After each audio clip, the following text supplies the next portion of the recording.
அதிதி, தெலுங்கானா மாநிலத்தின் முன்னாள் முதல்வர் சந்திரசேகர ராவின் மகள் கவிதா கடந்த 15ஆம் தேதி கைது செய்யப்பட்டு டெல்லியில் அமலாக்கத்துறை காவலில் விசாரிக்கப்பட்டு வருகிறார். இந்த சூழ்நிலையில் அவரை மேலும் 5 நாட்கள் காவலில் எடுத்து விசாரிப்பதற்கு அனுமதி கோரி டெல்லி சிறப்பு நீதிமன்றத்தில் மனு தாக்கல் செய்யப்பட்டது.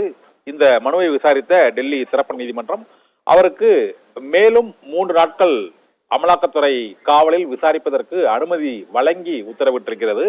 இந்த சூழ்நிலையில் அவருக்கு மேலும் 3 நாட்கள் அமலாக்கத்துறை காவலில் விசாரிப்பதற்கு அனுமதி வழங்கியிருப்பதால் ஏற்கனவே 6 நாட்கள் அமலாக்கத்துறை அவரிடம் விசாரணை நடத்திய சூழ்நிலையில் திரும்ப திரும்ப ஒரே கேள்வியையே அமலாக்கத்துறையினர் கேட்கிறார்கள் என்றும், நமக்கு காவலில் வைத்து விசாரிப்பதற்கு அனுமதி கோரி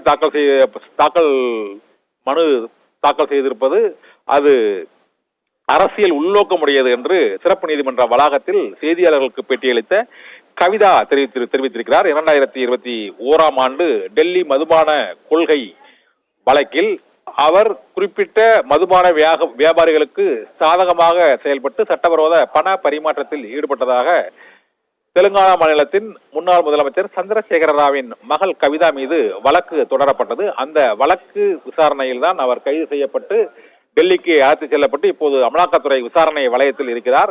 இந்த விசாரணை வளையத்தில் இருக்கக்கூடிய சூழ்நிலையில் தான் டெல்லி மாநில முதலமைச்சர் அரவிந்த் கெஜ்ரிவாலும் கைது செய்யப்பட்டிருக்கிறார். இந்த சூழ்நிலையில் அவருக்கு மேலும் 3 நாட்கள் காவலில் வைத்து விசாரிப்பதற்கு நீட்டிப்பை டெல்லி சிறப்பு நீதிமன்றம் வழங்கி இருப்பது அரசியல் ரீதியாக உள்நோக்கமுடையது என்று கவிதா தெரிவித்திருக்கிறார். இந்த 3 நாட்கள் விசாரணையில் மேலும் பல்வேறு தகவல்களை பெறுவதற்கு தாங்கள் முயற்சிப்பதாக அமலாக்கத்துறை தரப்பில் சிறப்பு நீதிமன்றத்தில் வாதிடப்பட்டிருக்கிறது. இதனால் 26ஆம் தேதி வரை கவிதாவுக்கு அமலாக்கத்துறை காவலில் விசாரணை நடத்தப்படும் என தெரிகிறது.